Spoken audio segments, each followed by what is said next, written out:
In the rolling hills of southeastern Ohio, where the Hocking River winds through forgotten valleys, stands a weathered stone marker that most locals avoid after dark. The inscription, barely legible after decades of harsh winters, reads simply, New Canaan Community Farm, 1837-1863. In God's grace we trust. What it doesn't mention is the 234 souls who died on that land, or why the Coleman family barn still echoes with sounds that have no earthly source on windless nights. For over a century and a half, the descendants of Athens County have kept this story buried, speaking of it only in whispers passed down through generations. Tonight, for the first time, the complete truth about Elder Daniel Coleman and his family's 26-year reign of terror will be revealed. A truth so disturbing that it challenges everything we thought we knew about faith, family, and the American frontier. Before we continue with the story of the Coleman family and their community that promised salvation but delivered only suffering, I need to know, are you one of the brave souls who can handle the darkest chapters of American history? This channel isn't for everyone, only for those who dare to uncover the truth that others fear to speak. If you're ready to join our brotherhood of mystery seekers, hit that subscribe button now and tell me in the comments what state you're listening from. Because what happened in Ohio could have happened anywhere in frontier America. Let's discover together what lurks beneath the surface of our nation's forgotten past. The year was 1837, and America was hungry for salvation. The Second Great Awakening had swept across the frontier like wildfire, leaving countless souls searching for a more perfect union with the divine. Athens County, Ohio, in the winter of 1837, was a land caught between civilization and wilderness. The Ohio River trade routes had brought prosperity to some, but the rolling hills and dense forests still harbored secrets that daylight couldn't illuminate. Small farming communities dotted the landscape, connected by muddy roads that turned treacherous with the first frost. It was here, in a valley sheltered by ancient oak trees, that Elder Daniel Coleman first laid eyes on the 400 acres that would become his kingdom of horrors. Coleman was a striking figure, tall with piercing blue eyes and a voice that could make sinners weep and saints question their faith. At 42, he had already buried 2 wives and claimed to receive visions directly from the Almighty. His current wife, Sarah, whom he called Mother Sarah in public, was 20 years his junior, but carried herself with the stern authority of a woman twice her age. Their 3 children, 16-year-old Joshua, 14-year-old Rebecca, and 12-year-old Ezra, had been raised to view their father not just as a parent, but as God's chosen vessel on earth. The Coleman family had arrived in Athens County with a wagon full of gold coins, claiming to be fleeing religious persecution in Pennsylvania. Daniel's story was compelling. He spoke of corrupt church leaders, of communities that had lost their way, of God's call to establish a new Eden where the faithful could live in perfect harmony. He had purchased the land with cash, an unusual transaction that raised eyebrows among the locals, but was quickly forgotten when Daniel began offering employment to anyone willing to work his fields. The property itself seemed almost too perfect for Coleman's purposes. The main house, a 2-story brick structure with thick walls and small windows, sat on a hill overlooking the valley. Below, the land stretched in all directions, fertile fields for crops, dense woodlands for lumber, and a clear stream that provided fresh water year-round. Most importantly, the property was isolated, surrounded by miles of forest that would muffle any sounds that might disturb the neighboring farms. Within months of his arrival, Daniel Coleman had begun advertising in newspapers across Ohio, Pennsylvania, and Virginia. His message was simple but compelling. Join the New Canaan Community Farm, where Christian families live in perfect harmony with God's will. No worldly possessions required, only faith, willing hands, and a desire to serve the Lord. The advertisements promised communal living, shared prosperity, and most appealing of all, guaranteed salvation for those who proved themselves worthy. The first families began arriving in the spring of 1838. The Hendersons came from a failing farm in Pennsylvania, bringing their 4 children and everything they owned in a single wagon. The Millers followed 2 weeks later, then the Washingtons, the Thompsons, and the Prices.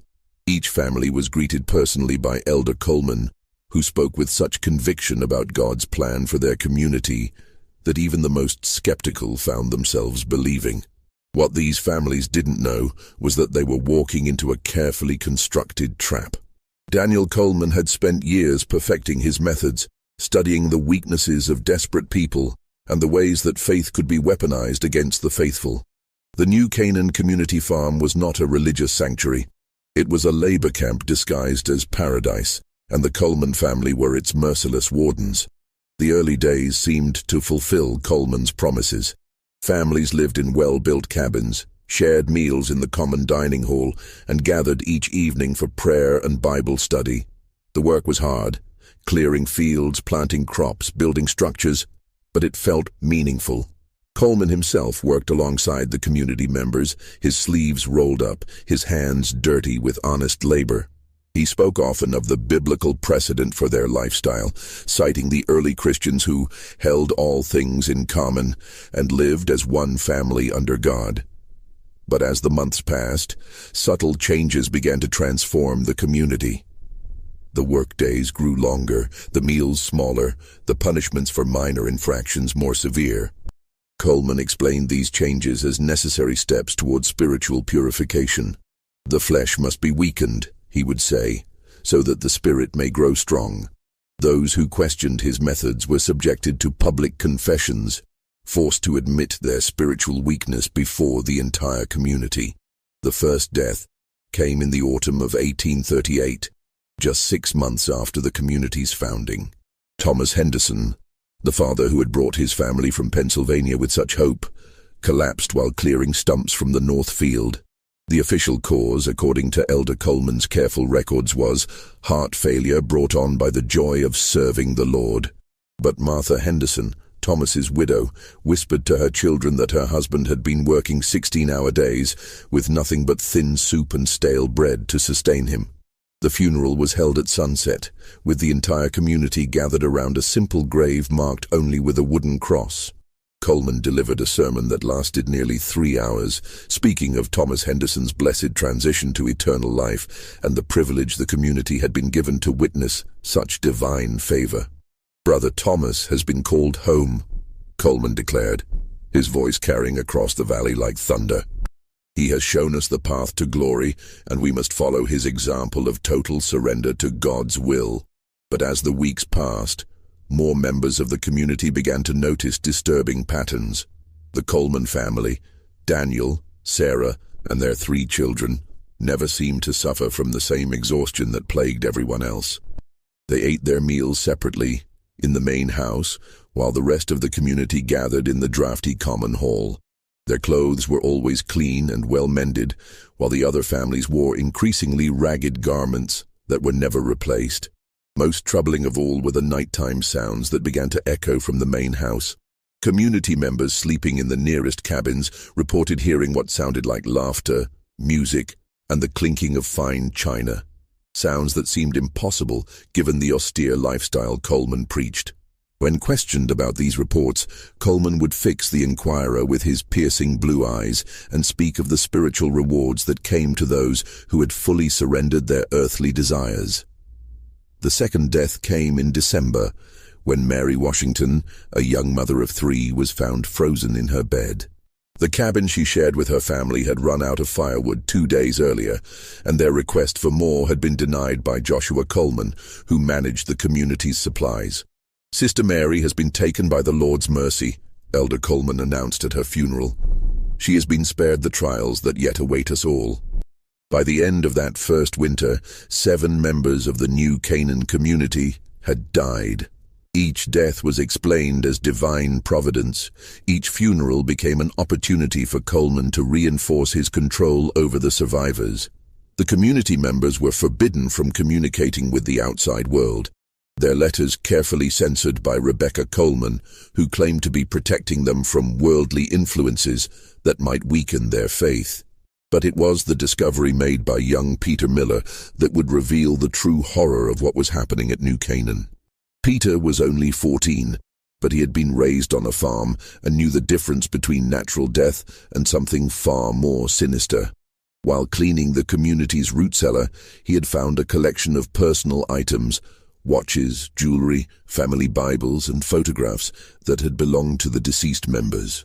These were items that should have been sent to relatives or buried with the dead, not hoarded like treasure in a hidden chamber beneath the Coleman house.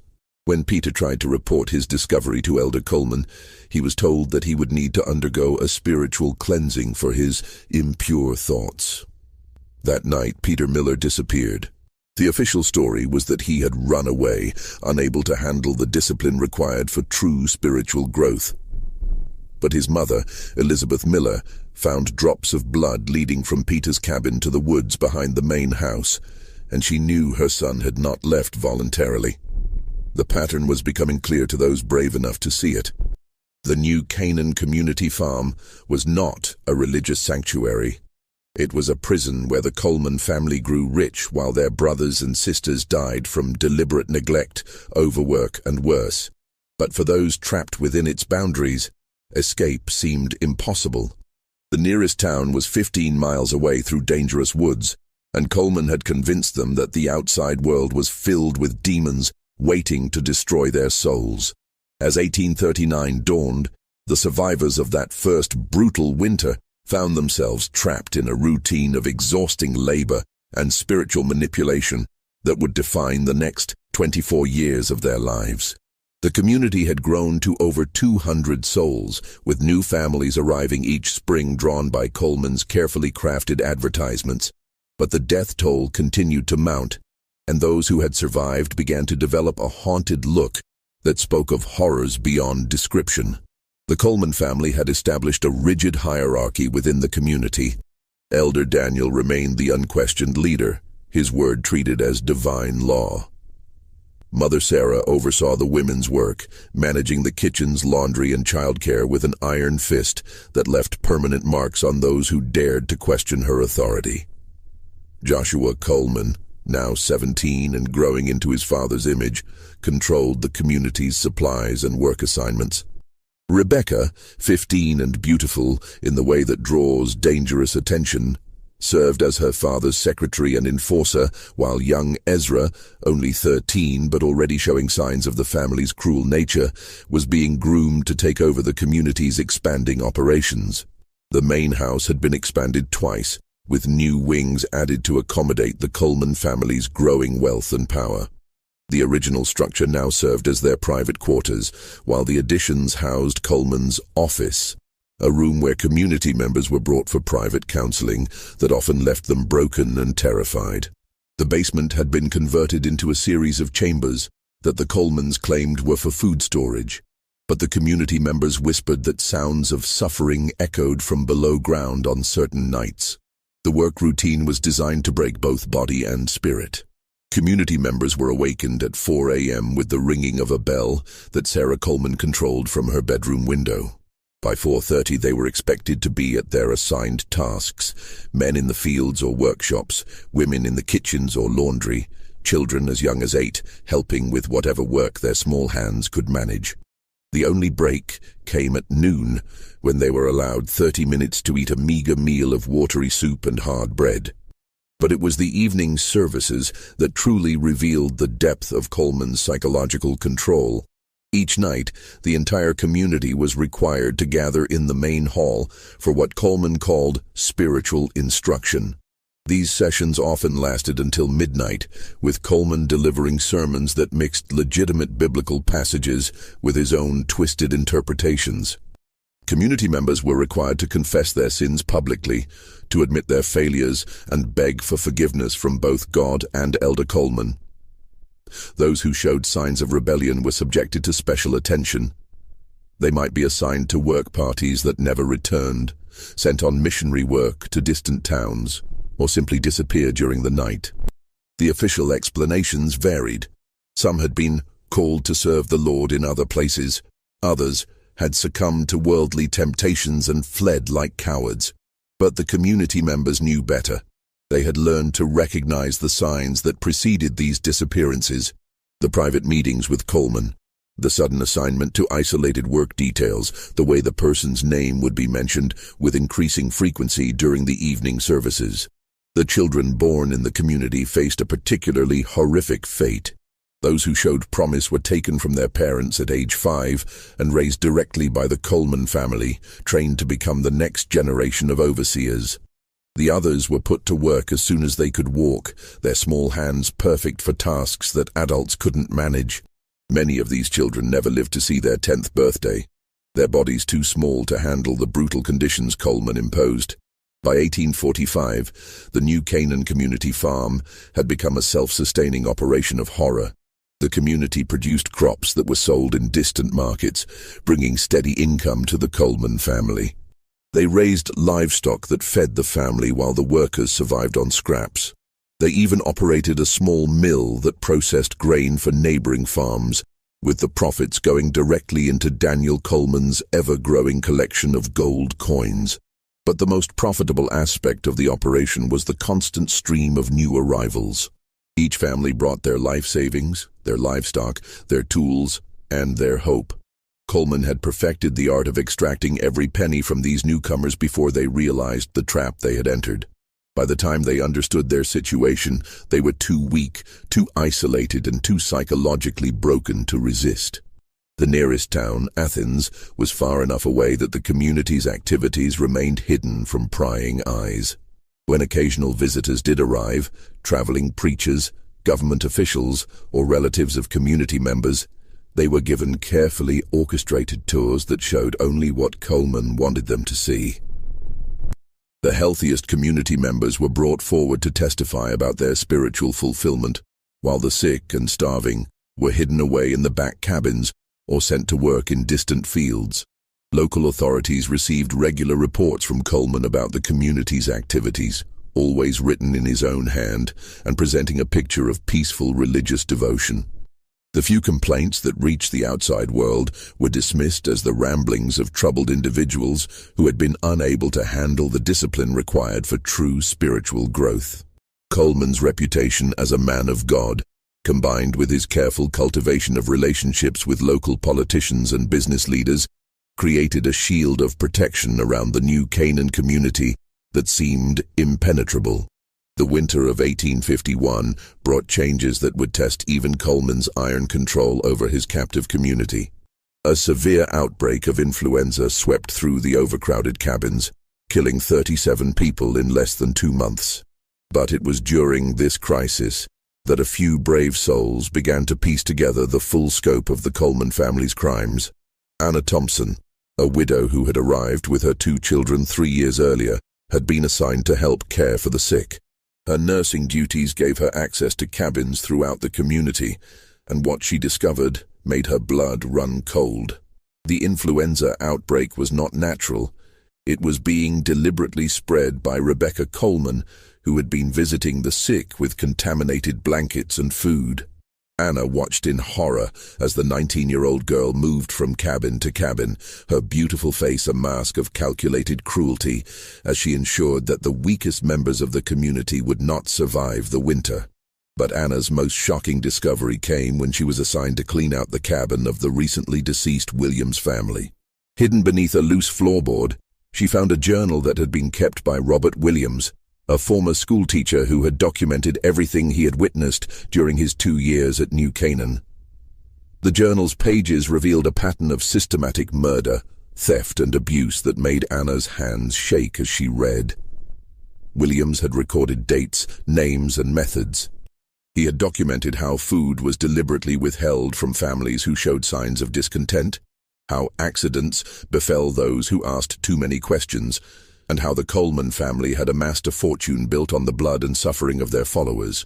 Most disturbing of all, Williams had discovered that several community members had not died from natural causes, but had been poisoned with a substance that mimicked the symptoms of common illnesses. The journal also revealed that Daniel Coleman was not the man he claimed to be. His real name was David Colton, and he had been wanted by authorities in 3 states for fraud and murder. The deaths of his previous wives had not been natural, and the religious persecution he claimed to have fled was actually a murder warrant issued after the suspicious death of a wealthy widow who had left him her entire estate. Anna Thompson faced an impossible choice. She could try to expose the truth and almost certainly be killed for her efforts, or she could remain silent and watch as more innocent people died. The decision was made for her when she realized that Rebecca Coleman had been watching her, waiting for the perfect moment to eliminate another potential threat. The confrontation came during a particularly brutal February blizzard. Anna had been summoned to the main house for what Rebecca called spiritual counseling.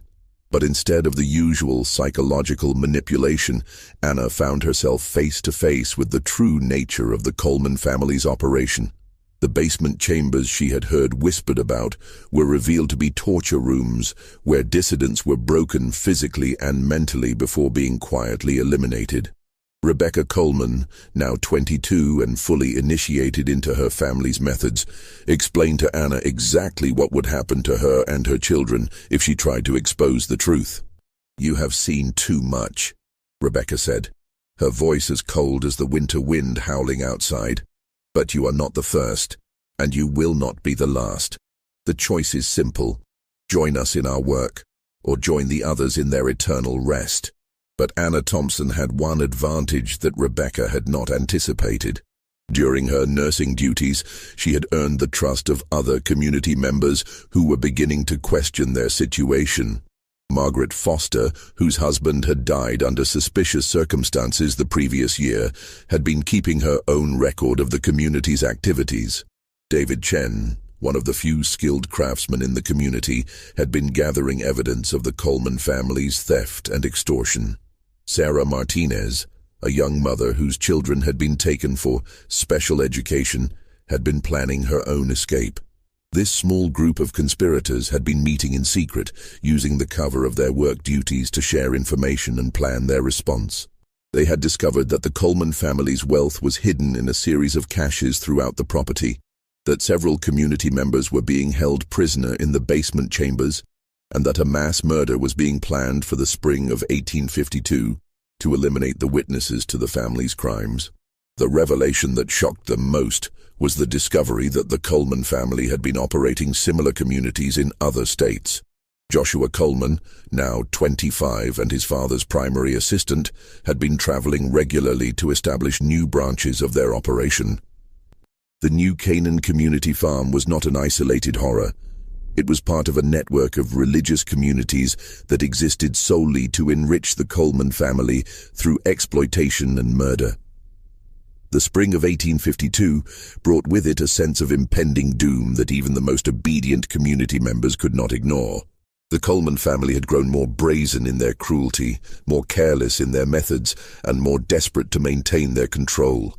The community population had swelled to nearly 400 souls, but the death toll had increased proportionally.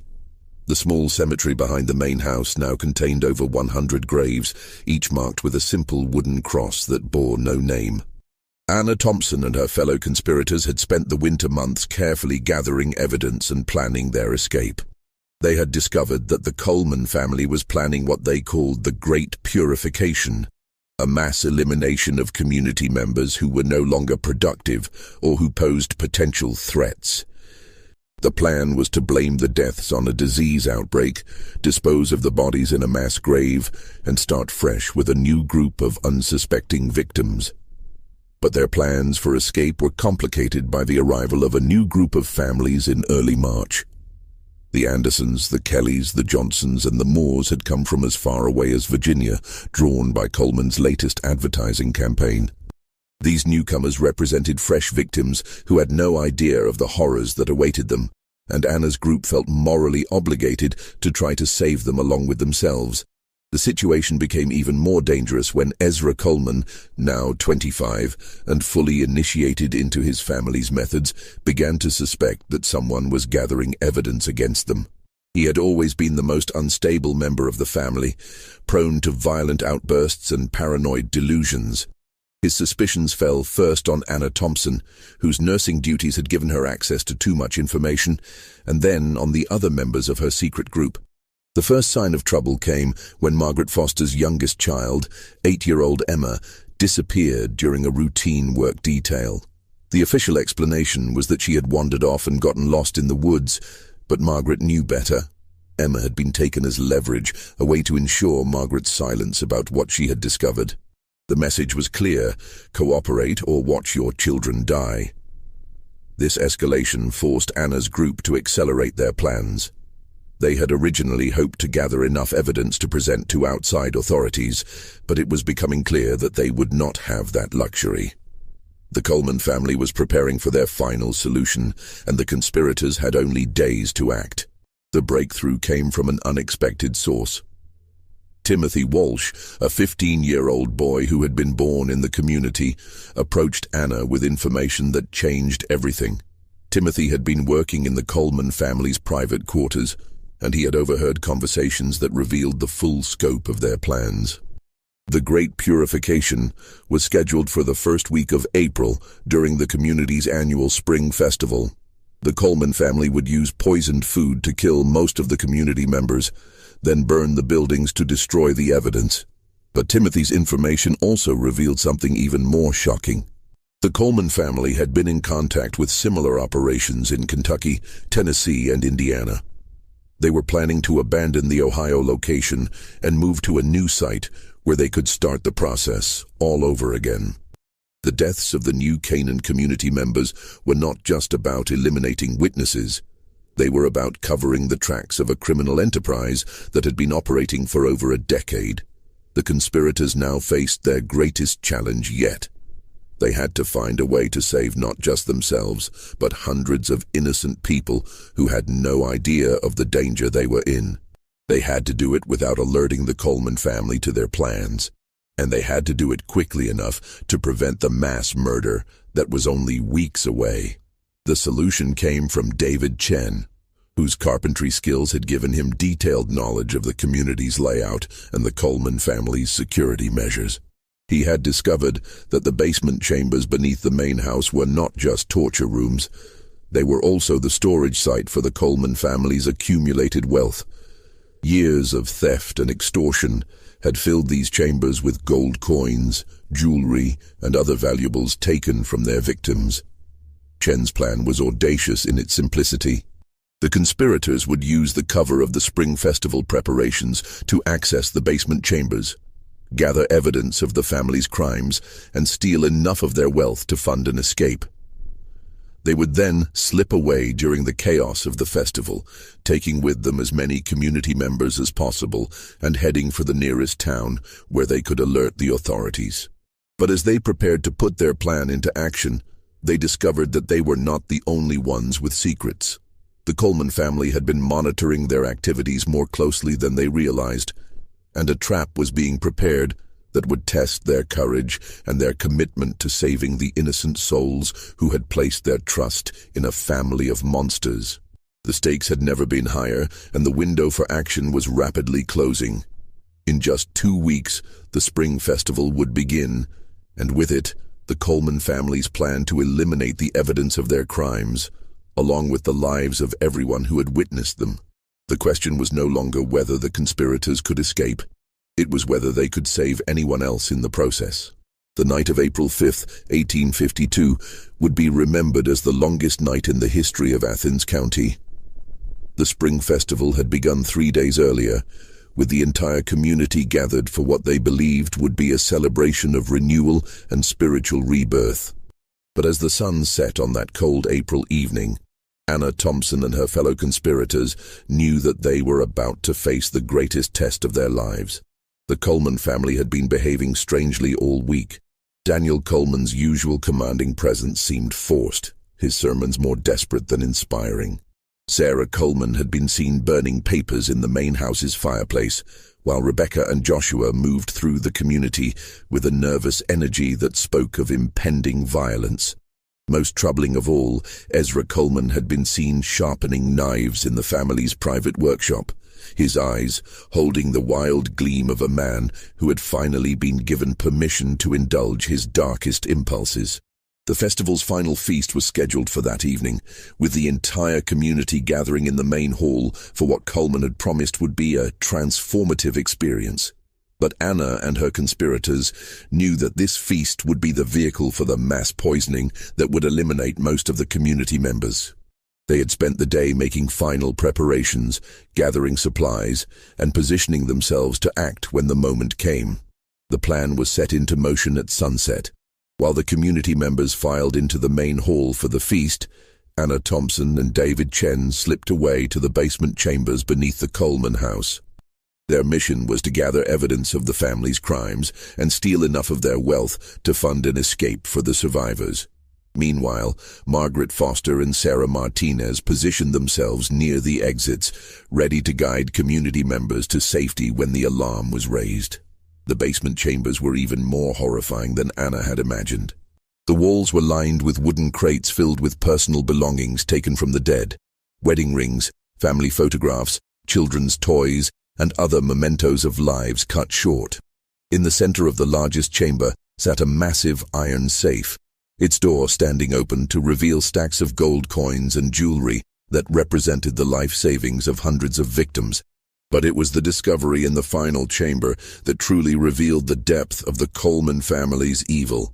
Here, in a room lit by flickering candles, Anna found detailed records of every person who had ever entered the New Canaan community. Each entry included their name, their family members, their possessions, and the method by which they had been eliminated. The records went back 15 years and covered not just the Ohio location, but similar operations in Pennsylvania, Virginia, and Kentucky. The most shocking revelation was the discovery that the Coleman family had been selling some of their victims into slavery. Young women and children who had shown signs of resistance were not killed.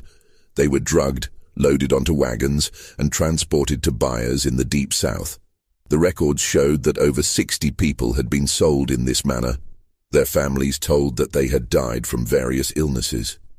But as Anna and David gathered the evidence, they realized that they had walked into a trap.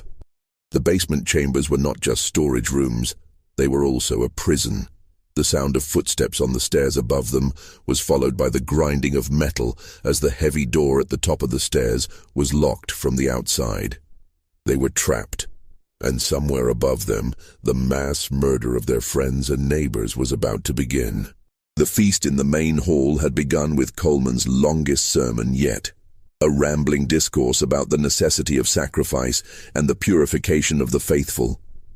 But as the evening progressed, the community members began to notice that something was wrong.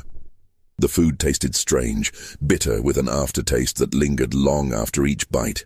Some people began to feel dizzy, others complained of stomach pains, and a few of the older members started to collapse. It was Timothy Walsh who first raised the alarm. The 15-year-old had been watching from the kitchen, and he had seen Rebecca Coleman adding a white powder to the serving pots. His shouts of, "Poison, they're poisoning us," cut through the hall like a knife, causing panic among the community members who were still conscious enough to understand what was happening.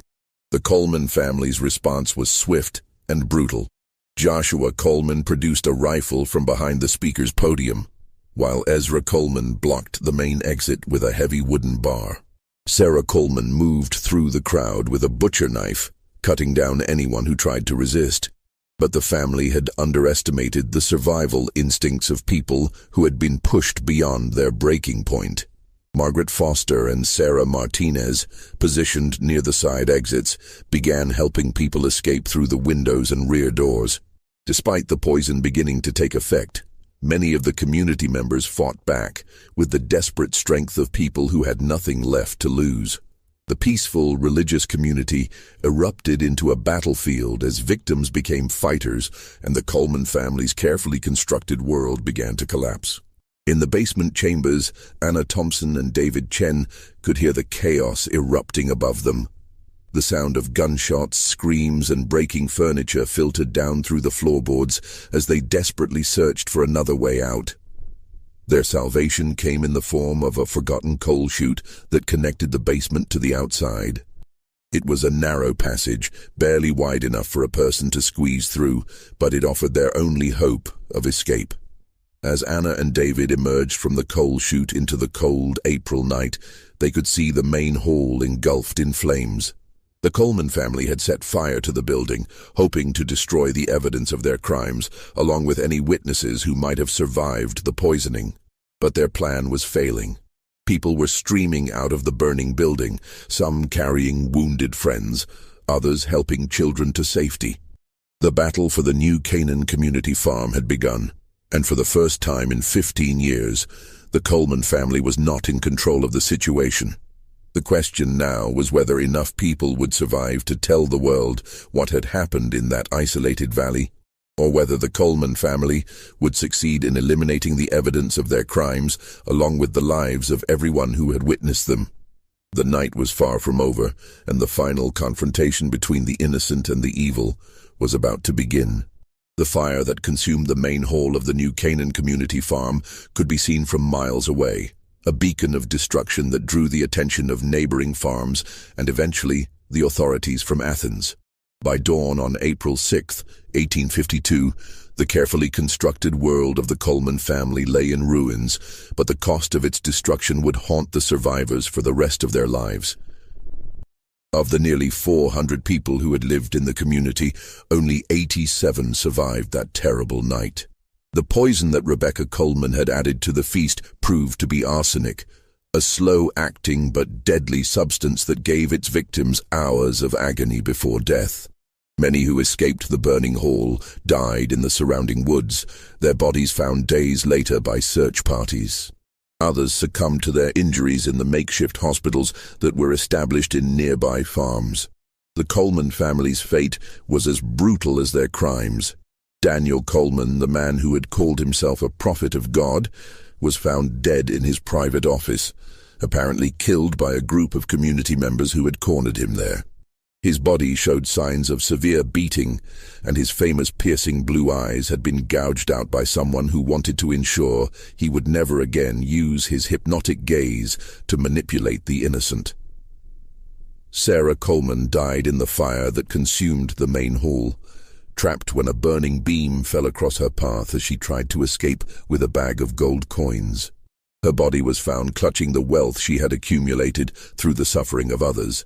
The coins melted and fused to her flesh by the intense heat. Joshua Coleman attempted to flee on horseback, but was caught by a group of survivors led by Margaret Foster. His trial and execution became a sensation that drew crowds from across Ohio, as witness after witness testified to the horrors they had endured. He died unrepentant, claiming until the end that he had been doing God's work. Rebecca Coleman's fate was perhaps the most fitting. The beautiful young woman who had spread disease and death throughout the community was found alive, but severely burned in the ruins of the main hall.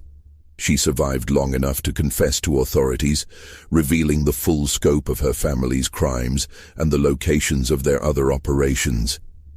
She died in a Cincinnati hospital 3 weeks later, her last words reportedly being a plea for forgiveness that came 15 years too late.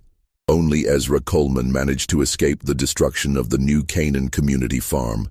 He was seen fleeing on foot into the woods during the chaos of the fire, and despite extensive searches, his body was never found. Some believed he had died in the wilderness, but others claimed to have seen him in distant towns, always moving, always looking over his shoulder, haunted by the ghosts of his family's victims. The investigation that followed revealed the true scope of the Coleman family's crimes. The records Anna Thompson had discovered in the basement chambers led authorities to similar operations in Kentucky, Tennessee, and Indiana.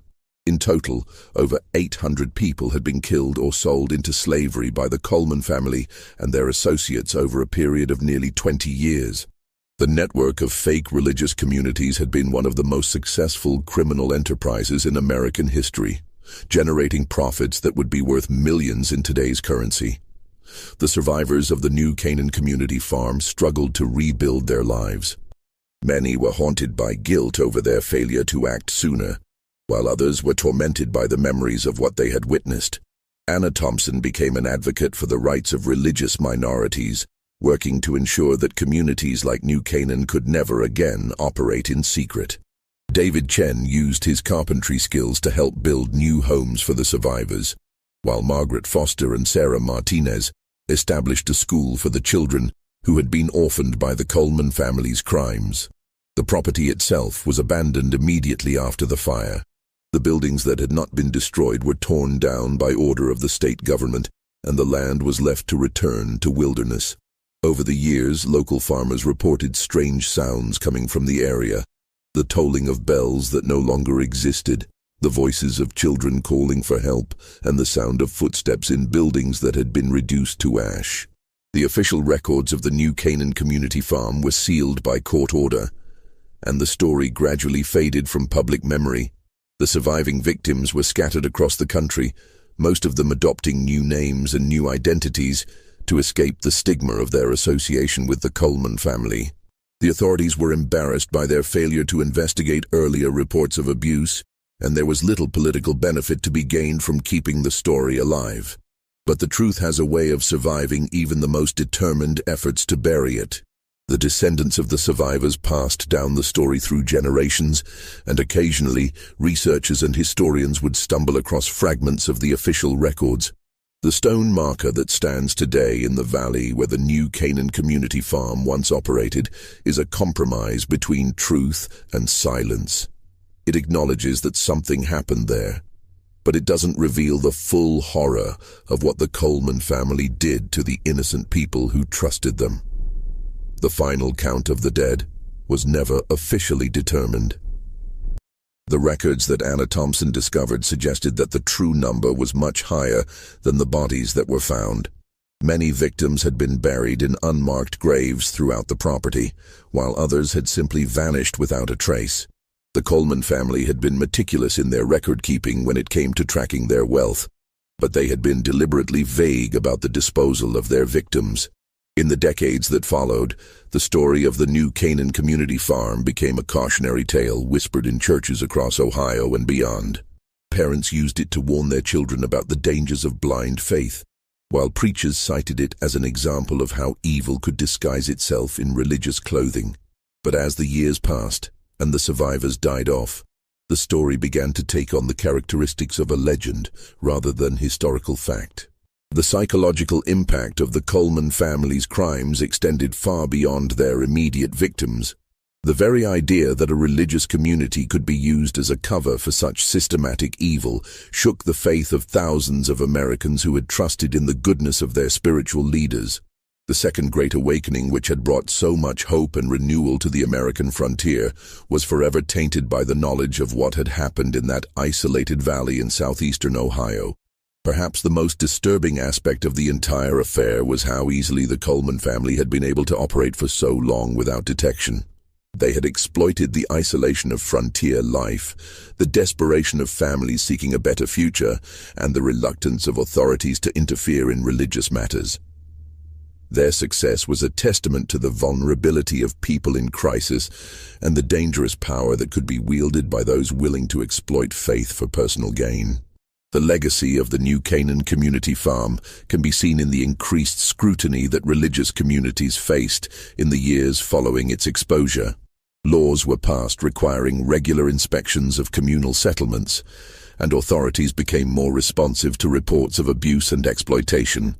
But the fundamental vulnerabilities that the Coleman family had exploited, poverty, desperation, and the human need for hope, remained as present in American society as they had been in 1837.